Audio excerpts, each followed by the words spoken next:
Hey you guys, just wanted to give you a little update.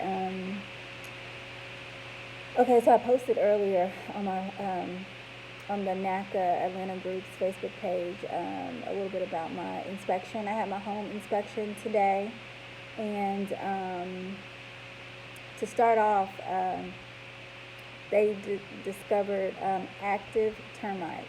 So the termite inspector actually said that it really wasn't a lot of damage. It really wasn't like, I don't want to say a big deal, but he was like, it was an easy fix, easy treatment. You could get a termite bond, which is recommended honestly for any of us who are living in Atlanta, because my realtor, and not just my realtor, just stuff that I've read online as well, basically has identified Atlanta as like the number fifth or like number five or sixth um, city in the country who has like the highest amount of termite damage or whatever. So because we live in Georgia, NACA requires anybody who starts their home buying process and they're out actually looking at homes, NACA is going to require you to pay for a termite inspection, which is like an extra $75, no big deal. And let me tell you, it's so worth it because, normally I probably wouldn't have done that if I wasn't forced to. But I'm glad that I was forced to do it through NACA because termites were found in the home that I'm under contract with.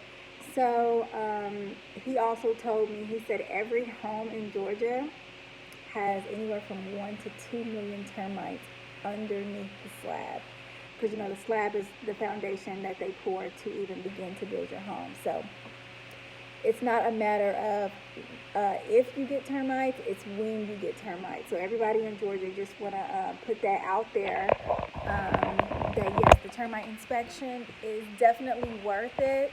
$75 worth it. We are going to, because it's an active termite infestation is what they're calling it, even though it's not bad, we will be asking the seller to basically pay for the treatment because it's active.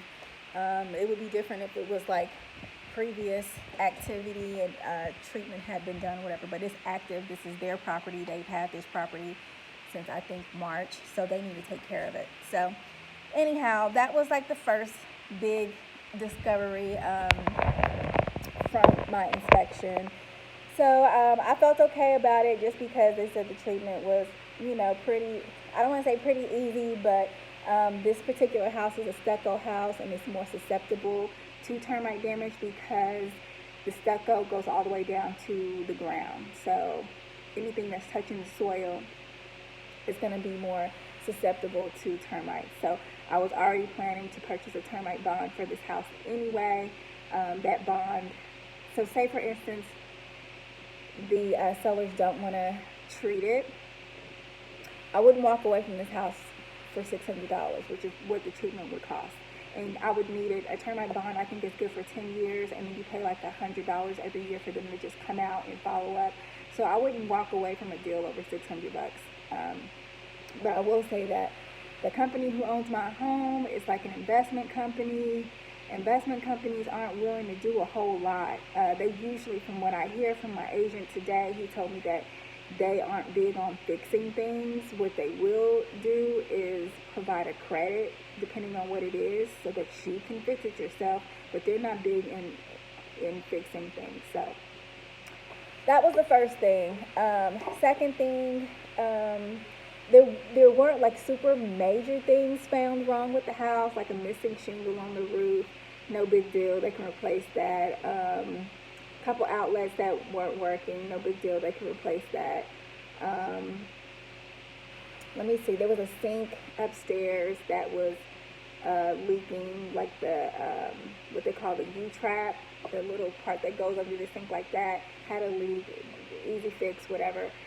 So the HVAC units in the house are pretty dated. I don't know how often you're supposed to replace like your HVAC system or whatever. I think the guy said maybe 10 to 15 years. Well, the system in this house is 25 years old. Now, my inspector said he's seen them last longer than that. And he was just like, the thing is, they're working, the house is cool, they're functioning, but you know, at some point, it is a good idea to go ahead and replace those. So, because they're working and functioning, we most likely will not be able to get any money from the seller to replace it because it hasn't broken. It's not broke right now. So, you know, that's something else down the line. I'm like, okay, would I walk away from this house because something eventually is going to need replaced? I mean, every home you purchase, eventually something is going to need to be replaced. The advantages with this home is the roof is newer, the hot water tank is newer, brand new carpet in the house, brand new hardwood flooring, brand new appliances in the house, brand new paint on the outside of the house, brand new paint in the entire interior of the house. So, you know, those are all things that I don't have to worry about for a while because those are new. So, you know, you have to really kind of weigh the pros and cons with buying a house. I'm super stressed because the biggest thing that they found on my inspection is my home that I'm under contract for was built in 1995. Now, all homes that were built back then were built with what they call polybutylene. I think I'm saying it right. Polybutylene pipes for the water. Okay, so these pipes are made, I think, of plastic or whatever, and so eventually they deteriorate, and I need to really read about it a little bit more, but they don't use that type of piping in homes anymore. They actually banned the use of builders and plumbers. They can't use this type of material anymore. So this house was built in 1995 when that material was popular. So all of the plumbing in this house would need to be replaced if I had an issue with this. Now, my inspector, he kind of really discouraged me from moving forward with this house because of the piping. And the sellers are not going to replace it. This is going to be like a $10,000 job.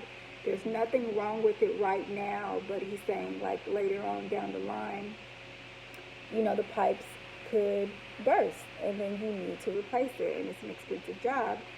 So now my dilemma is, do I want to move forward with purchasing a home who has these type of pipes?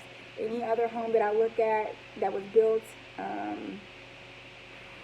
in the 90s, unless the owners decided to invest and replace all the piping, which I'm told most of them don't, you know, most of these homes that aren't like super new are going to have it. So that's kind of where I'm at right now. So my inspector said, you know, it was a pretty solid house. You know, it is an older home.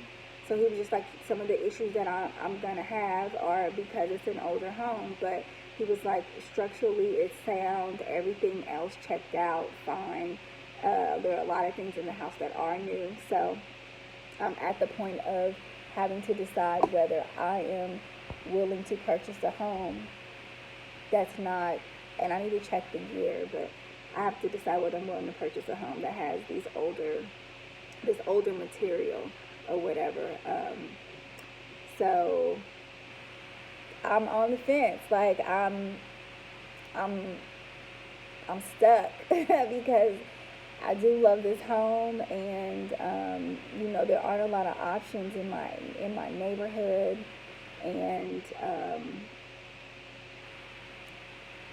I don't know. I feel like for the price point, they do need to come down a little bit, but considering, you know, this home has those dated pipe or dated plumbing, and the thing is, this home is going under contract. This is now the third time. The first buyer pulled out because of financing. Second buyer pulled out because of the inspection. The last buyer, she didn't even send over the report to the sellers. She just immediately terminated the contract. And they told us, she said it was because it was too much work. And we were like, well, what is too much work? We didn't know what that involved, and now we do. And it's most likely because of the pipes. Everything else was minor and could be fixed, and was relatively inexpensive or whatever. So other than the HVAC, I mean, at some point that will need to be replaced. I do plan on purchasing a home warranty, so maybe that will protect me when those things stop working, and then they can pay for it. So, so my biggest thing is the pipe situation, and so I just am curious. You know, anybody who has bought an older home, have you guys dealt with this? When I get off this video, I'm gonna go check my I'm gonna go check my sinks and see if the house I'm renting has these pipes. You know, because the inspector really kind of scared me, but then my realtor and somebody else I spoke with, I have a friend who is also an inspector who's not certified with NACA, but he told me the same thing. He's like, you know, these older homes, this is the material that, you know, they installed in the homes, and he was just like, I wouldn't necessarily walk away from the deal just because of the plumbing. He was like, it's still intact, it still functions, there hasn't been an issue yet. So, you know, I don't know what to do. I'm really gonna have to pray about it, and I'm really gonna have to like sleep on it, because you know, I do love this house, and there really aren't a lot of other options out here for me. And if there were like a lot more major things wrong with the house, then I would definitely walk away. But right now, I'm still reconsidering. The inspector's going to send the report to the hand department. He said he would have it done by the end of the day. So I think by Friday, we're hoping that we have what they call the NACA required repair list. So we're hoping we have that, because that will determine what NACA is going to require either them to fix or for me to fix in order for me to move in the house. And so far, there are only a couple of things that I think the inspector said he thinks NACA is going to make them fix, and those are like a couple of doors that won't shut all the way, minor things or whatever. So, another note, I complete my credit access tomorrow. I ended up getting my loan, I think it's called a loan disclosure, from my mortgage counselor. I got that today. It's with my loan estimate. It has my interest rate. It has my loan amount, my PITI, my taxes, all that good stuff. It even has my estimated costs that I need to bring to closing. And so I need to read over this a little bit so that I make sure that I understand, because right now it's showing estimated cash to close. It's actually in the negative.